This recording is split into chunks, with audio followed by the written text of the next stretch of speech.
Olá, pessoal, tudo bem? Bem-vindos, bem-vindas aí à Prosa com Bertaglia. A Prosa com Bertaglia que às vezes apresenta aí algumas pessoas, alguns personagens internacionais, brasileiros que vivem no exterior, a bem da verdade. E eu gostaria de tratar de um tema bastante interessante. Nós vamos prospectar temas, um tema relacionado às organizações, às empresas, mas com um título bem característico, que é De Cirurgião a Caça-Talentos. Quem disse que é proibido dar uma guinada radical em nossa carreira? Muitas vezes ocorrem fortes debates sobre este tema. E, sem dúvida, ele é interessante, pois o profissional se prepara, basicamente, toda a vida, ou por um bom período da vida, para uma carreira, estudando, treinando, experimentando, e por alguma razão resolve partir para outros desafios. Às vezes, alguns anos numa determinada função pode levar a diferentes reflexões, como, por exemplo, estagnação ou falta de perspectiva. No entanto, existem outras variantes e outras variáveis. Podemos adorar aquilo que fazemos, mas muitas vezes fortes sentimentos ou necessidades nos forçam a mover-nos para uma outra ou para outras oportunidades. E foi isso que aconteceu com o meu amigo que trago aqui para prosear, com carreiras muito bem-sucedidas, antes e depois. E para refletir sobre esse aspecto de carreira, eu trago aqui para prosear comigo sobre este assunto o amigo Bernardo Encher. Meu amigo Bernardo, seja bem-vindo aqui à Prosa com o Bertaglia. Para mim, uma honra, um orgulho. Seja bem-vindo, Bernardo. Obrigado, Bertalha, e muito obrigado pelo convite, tá? Foi bem bacana falar contigo aqui. Fico muito feliz, uma honra para mim, Bernardo, você estar aqui. Nós que já conversamos aí algumas semanas atrás, e nós falamos de sua carreira, de sua vida, de suas mudanças, de perspectivas, de capital humano. Foi um papo bastante bacana. E agora nós vamos explorar um pouquinho, principalmente da perspectiva da mudança. Desde quando você começou ali como cirurgião. Ok, vou deixar para você contar um pouco dessa história. Vamos lá. Tá bom. Bom, vou te contar desde o comecinho. Primeiro, eu sou filho de um imigrante alemão, né? Meu pai é o Bernd Penchev, uma pessoa que veio da Alemanha aí com 6 anos de idade, com toda a família, e acabou se fixando no sul do Brasil, né? no Paraná, na região de Curitiba. Minha mãe brasileira, e tiveram 3 filhos, né? Eu e minhas 2 irmãs, eu sou o mais novo. Tá? Então eu fui criado, eu acho que porque isso tem a ver com o que eu vou falar mais à frente, eu fui criado no Brasil, você sabe que é uma terra com muita flexibilidade nas coisas, né? Em que nem tudo é escrito em pedra, então as coisas mudam com uma dinâmica diferente, mas com uma criação alemã. Então meu pai me ensinou desde cedo que você tem que trabalhar duro, que a meritocracia é importante, que quem se esforça muito e vai chegar mais longe, e assim eu segui a minha vida. Ele seguiu a vida dele assim, e eu segui a minha vida assim. E algumas coisas aconteceram no meio do caminho. Então, durante a educação, por exemplo, eu tinha que ter sempre notas acima de 8, 8,5. Isso era a regra na minha casa, né?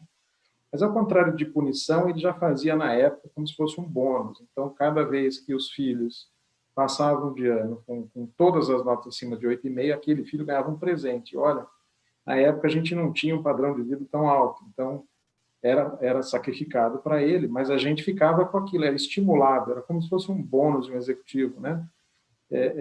Vou te contar porque é uma coisa engraçada, o que eu pedia para ele eram kits Rebel, de montar aviãozinhos de montagem, né? Era a minha paixão, então eu me esforçava o ano inteiro para poder, além do no meu aniversário, poder ganhar um no final do ano, quando eu passava de 9. Eu fui criado assim, minhas irmãs também foram criadas assim,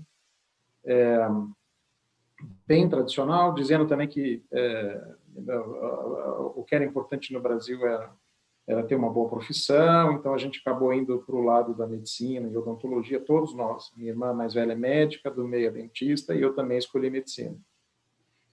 Mas antes de eu chegar no vestibular, aconteceu uma coisa engraçada. Meu pai, nessa época, dos meus 6 anos até os 13, 14, 15 anos, ele foi executivo da Souza Cruz, né, da British Tobacco Company. E ele tinha uma função na área de vendas e marketing, em que ele era o cara que arrumava as equipes de vendas.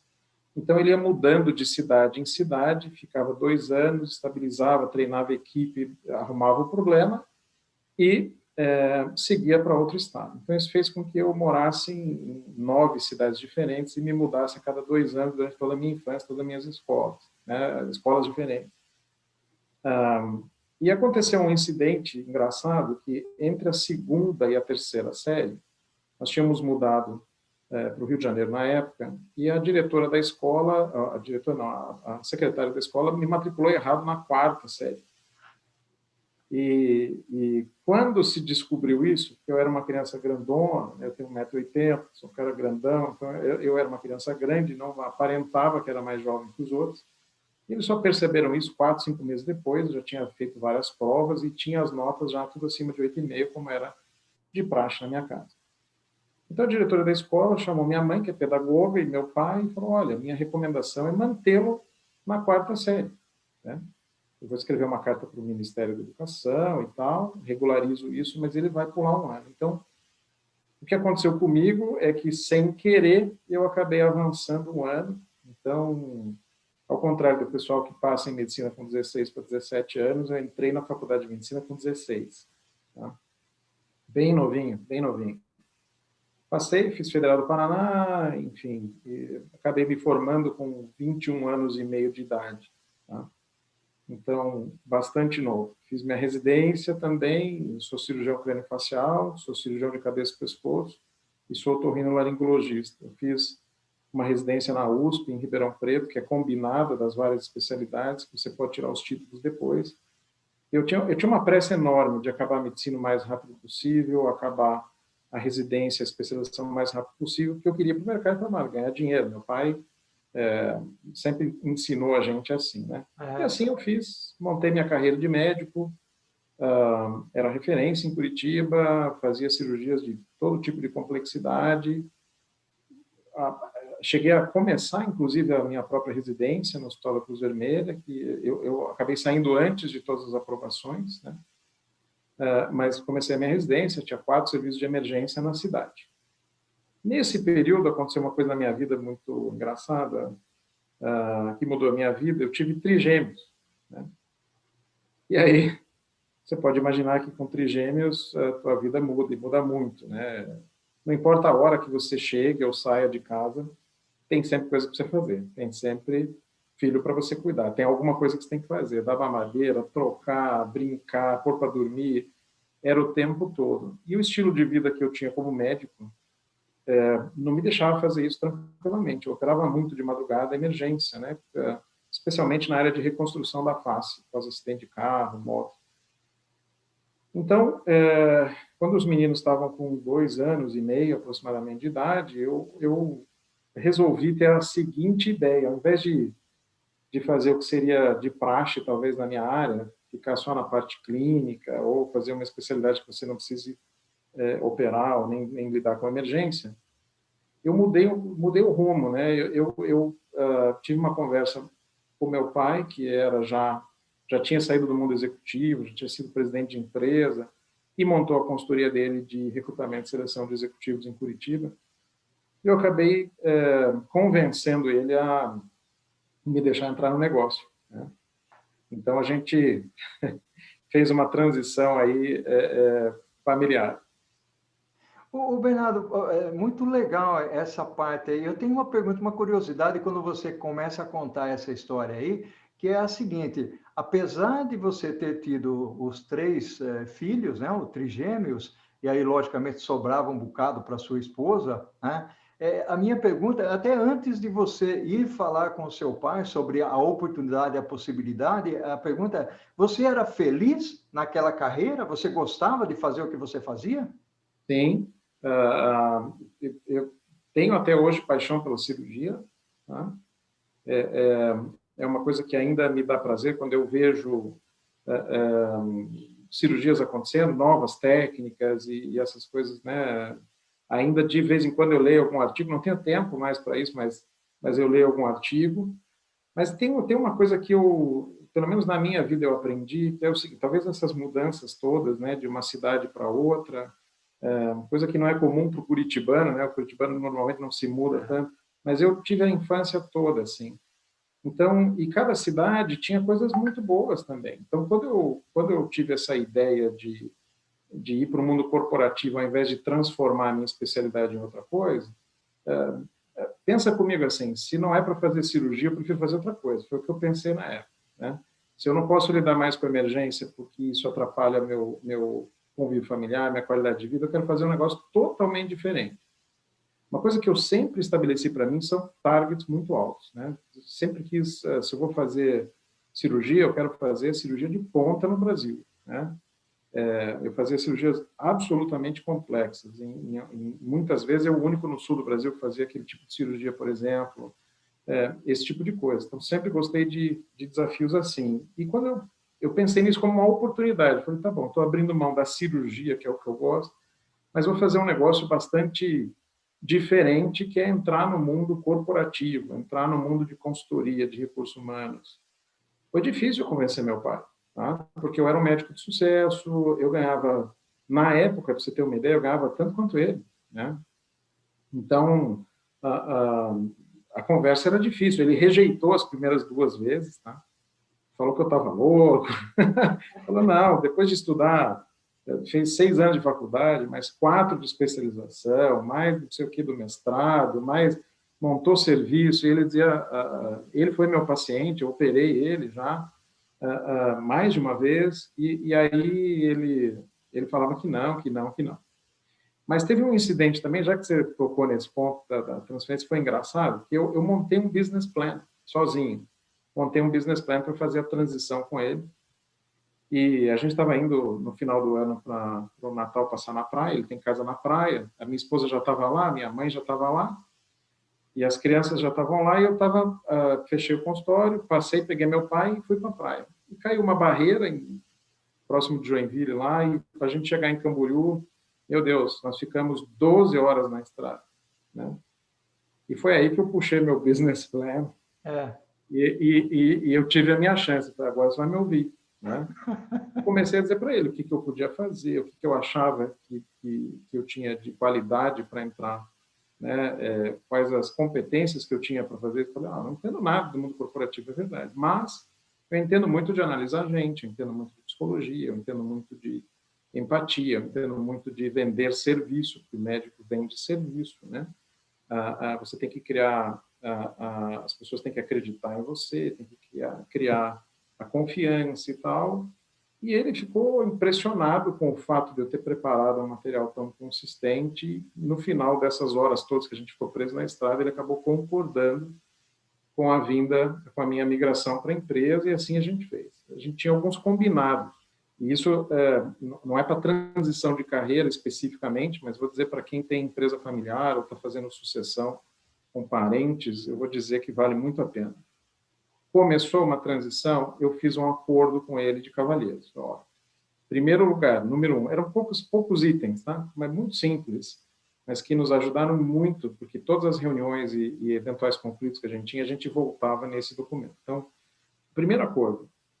Eu tinha uma família grande já. A Cristina, minha esposa, tinha parado de trabalhar. Então, eu tinha que cuidar dos filhos, tinha que ganhar dinheiro rápido. Eu falei para ele, olha, não tenho tempo de engatinhar antes de correr. Você tem que me dar as dicas e me ensinar tudo já de cara para eu poder correr. Tá? Me dê as ferramentas para correr.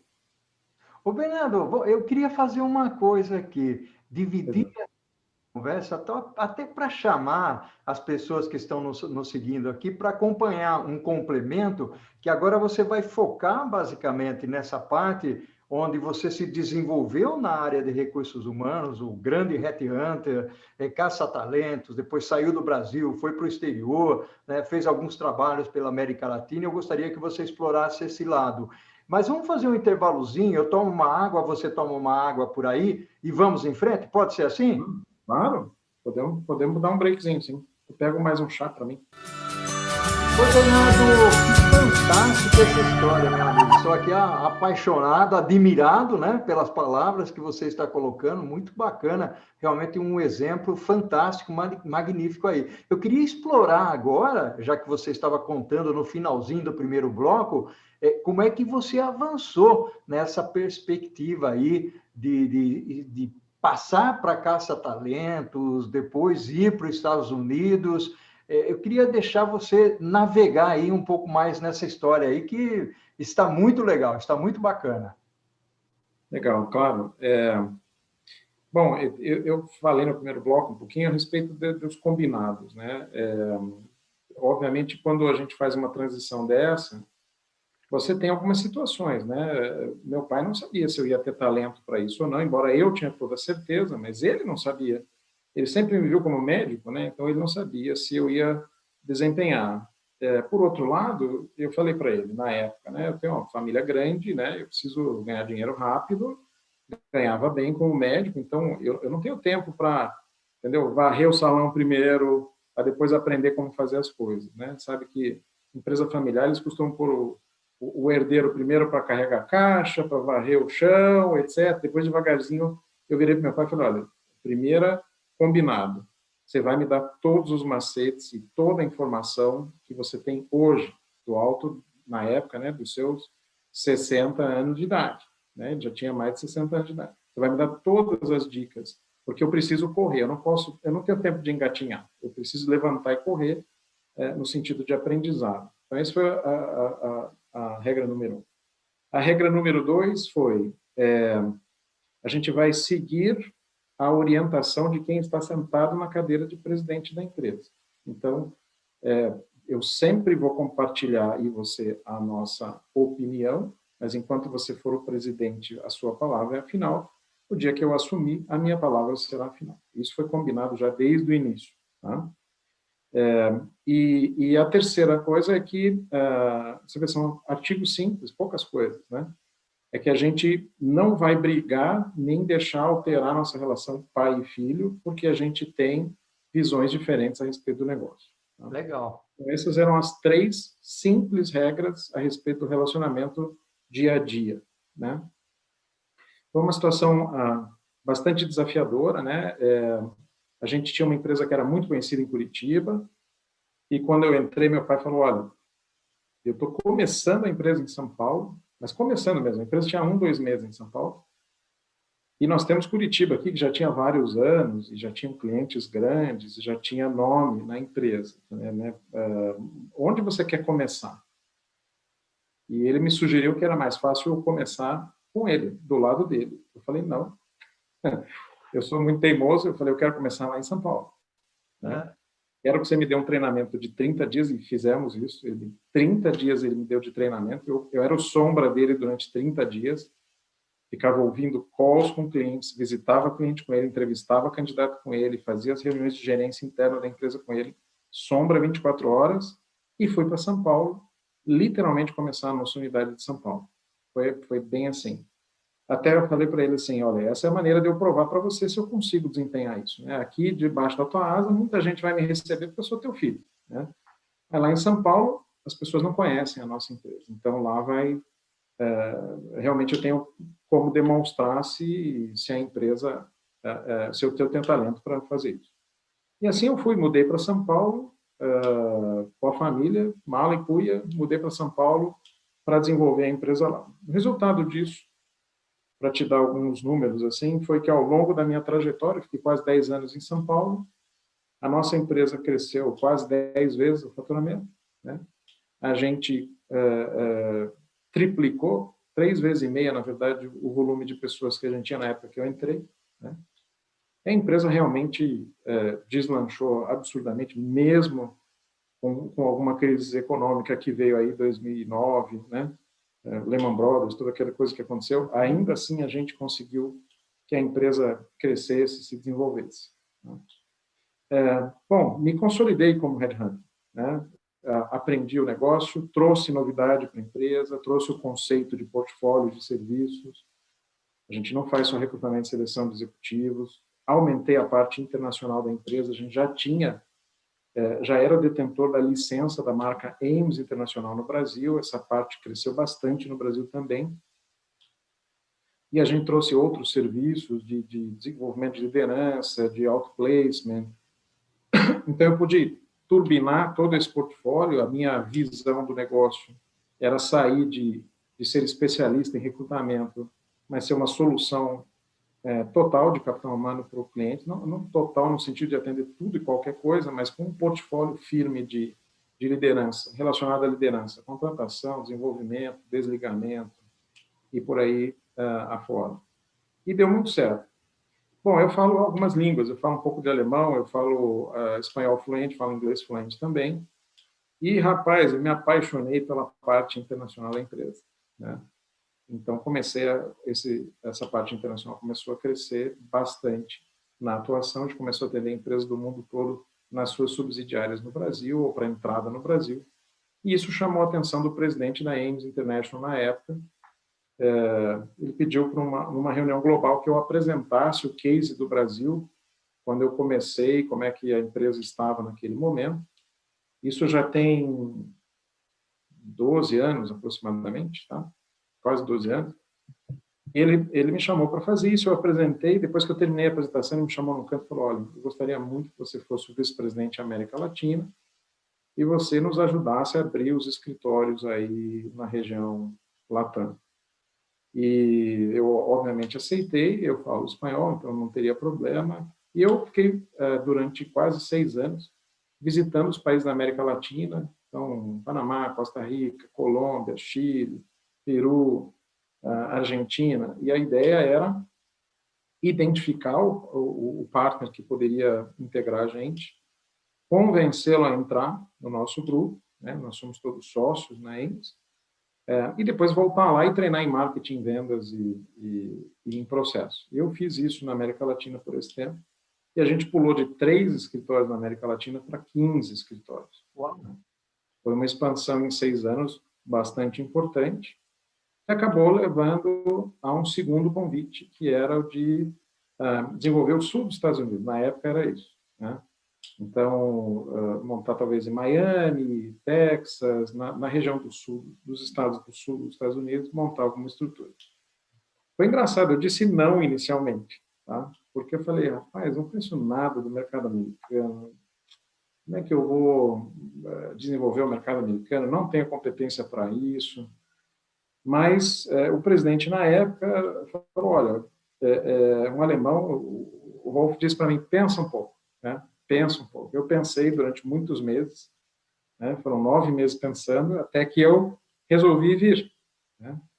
Quando eu falei, olha, eu vou para os Estados Unidos, ele falou, então tá bom, então você vai ser o vice-presidente Américas, né? Então você vai liderar toda a região, inclusive os Estados Unidos.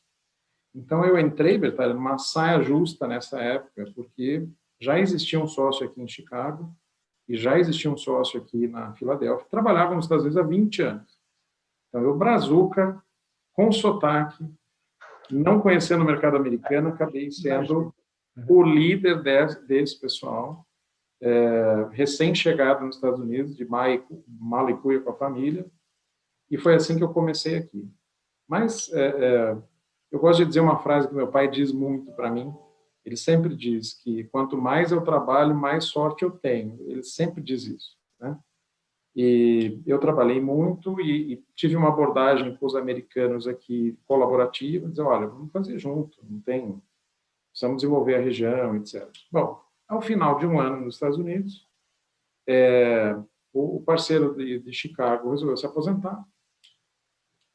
O parceiro da Filadélfia teve um problema com a esposa dele, um problema sério com a esposa dele, também se afastou do negócio, inclusive. Eu acabei virando o único partner dos Estados Unidos em Miami. Obviamente, o corporate, né, as empresas no mundo todo falam, não dá para ter só em Miami, nós precisamos num centro grande nos Estados Unidos. E eu acabei montando o escritório de Nova York, que fica em Jersey City, na verdade, do outro lado do rio Hudson, 10 minutos de Manhattan, eu mesmo. Então, eu ia para lá e visitava os clientes em Nova York, visitava os clientes em New Jersey, comecei a fazer a clientela lá. Isso acabou mudando totalmente o meu perfil aqui, que 90% dos meus clientes hoje são fora da Flórida, na verdade, não são aqui na Flórida. Um perfil bem americano, bem multinacional, não necessariamente ligado ao mercado Latam. E comecei assim, montei a estrutura. Hoje a gente tem, eu toco toda a estrutura americana, a gente tem o escritório de New Jersey, tem o escritório aqui em Miami, eu tenho um sócio local aqui na Flórida, tem outro lá em Nova York, né? E a gente espera abrir ainda esse ano, era para ser no ano passado, mas o Covid atrapalhou. Esse ano a gente espera abrir o terceiro escritório em Chicago. Tá? Então foi assim que as coisas ocorreram. E a cerejinha do bolo, tem a cerejinha do bolo, que é a melhor, eu acho que é a melhor história de todas, né?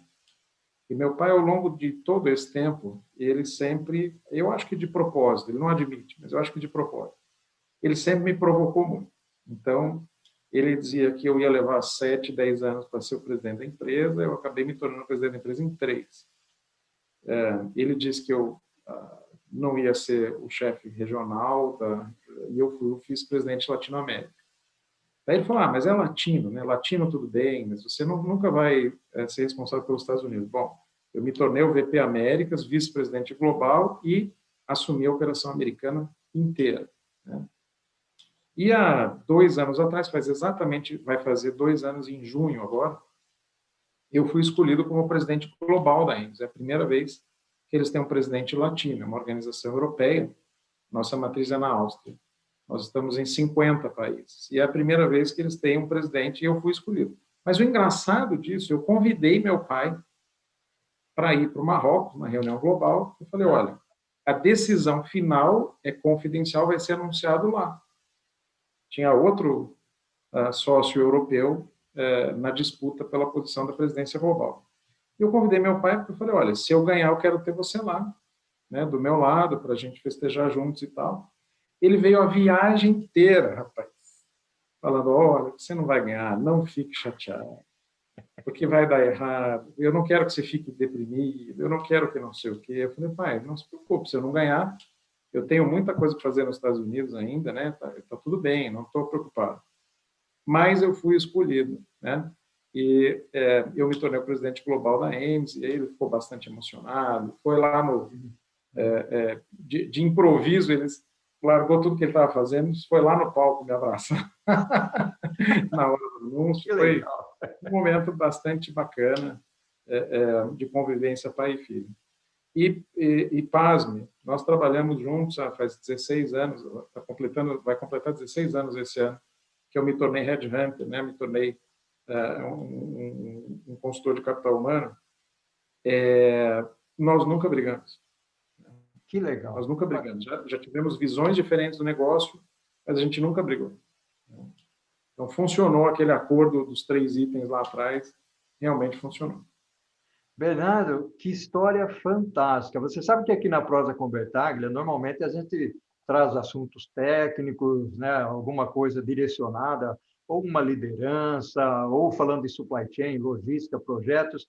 E aí, quando eu ouvi a sua história, que nós conversamos da outra vez, eu falei, não, o Bernardo precisa trazer essa história para servir, eventualmente, de dica, né, de elemento para a jornada de algumas pessoas que muitas vezes fica pensando em mudar de trajetória, sofre com aquilo, né? Não vamos dizer que você não tenha sofrido para tomar essa decisão, mas você tomou essa decisão. Então, é um exemplo fantástico. Então, eu me sinto feliz. Eu fiquei muito mais tempo te ouvindo aqui, bebendo suas palavras, do que querendo interagir contigo, né? Bacana. Você teria uma dica rápida para aquelas pessoas que estão numa situação assim, eu preciso mudar de trajetória, mas não sei e tal. Que dica você daria? Bom, eu tenho sim. Obviamente, eu contei aqui a história, que eu acho que vamos dizer assim, ela não sei se é inédita, mas é muito incomum, né? Um cirurgião, tantos anos de formação, já tendo abrindo sua própria residência, vários serviços, mudar desta maneira, especialmente em capital humano. É bastante incomum, eu não conheço outro caso similar por enquanto. Eu também não. Mas houve uma parte bastante técnica, tá? Do ponto de vista de transição, né? E essas são as dicas que eu falo para todo mundo que me pergunta, foi difícil? Foi difícil, porque você tem que sair da sua zona de conforto, né? A cirurgia é complexo, mas era minha zona de conforto. Eu tinha estudo e preparo para isso. Eu já tinha um consultório lotado, eu já tinha faturamento, e um bom faturamento, ganhava muito bem. Então, foi difícil, mas a família, para mim, era prioridade e não é uma coisa que eu não gostaria de fazer. Não é porque eu estou mudando por causa da família para fazer um negócio que eu odiaria fazer. É uma coisa que eu também gostaria de fazer. Se fosse possível, eu queria ser cirurgião e headhunter ao mesmo tempo. Não é possível, né? Você tem que fazer, tem que fazer as mudanças. Mas eu tenho dica assim. Primeira dica é apoio da família. Tá? Veja quem te apoia. A minha mulher, estamos juntos há muitos anos, já casados há 25 anos. Ela me apoiou cada minuto. Nunca disse que era uma maluquice, nunca disse que não ia dar certo. Ela sempre me apoiou 100%. Mesmo sabendo que, obviamente, na transição a gente ganhou um pouco menos e teve que ter algumas adaptações, sempre me apoiou 100%. Isso foi bastante importante. Tá? Nem meu pai me apoiou tanto assim no início. Ele não tinha certeza se eu ia funcionar. Né? A minha mãe foi contra, pra você ter uma ideia, ela era absolutamente contra, não já se viu largar medicina, uma profissão tão nobre, para ser headhunter ou empresário, ela era contra. Muitos amigos meus disseram que eu estava louco, que médico não sabe fazer outra coisa, e graças a Deus eu não ouvi ninguém. Né? Eu ouvi só o meu coração, a minha cabeça, tive o apoio da minha esposa e assim eu fiz. Então é importante você saber se a tua motivação para fazer essa transição é uma coisa que você quer fazer, é uma coisa que você vai ter paixão em fazer, você tem apoio de pelo menos alguém próximo da sua família que vai te motivar, e aí não ouça ninguém mais e vá em frente, mergulhe de cabeça. É o primeiro conselho. O segundo conselho é que toda transição ela é confusa. A minha vida virou um turbilhão. Né? Por quê? Porque eu não dominava o assunto ainda. Então, quando todo mundo terminava às 6, 7 horas da noite lá em São Paulo e ia trabalhar, começava o meu turno de estudar como funciona uma organização, estudar tudo, finanças, contabilidade, tudo que uma empresa precisa, impostos, descrições de cargos, funções. Eu não tinha esse convívio, não tinha feito administração ou trabalhado como executivo antes. Então, enquanto todo mundo ia dormir, eu passava horas. E isso durou os primeiros 2, 3 anos, me instruindo para poder interagir com os meus clientes e atendê-los da melhor maneira possível.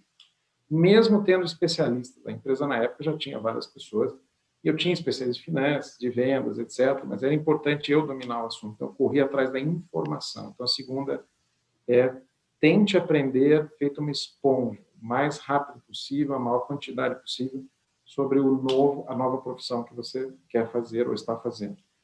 A terceira coisa é que tem impacto no bolso. Fazer uma decisão radical dessa e achar que vai ganhar a mesma coisa, os mesmos benefícios imediatamente é uma ilusão. É raríssimo isso acontecer.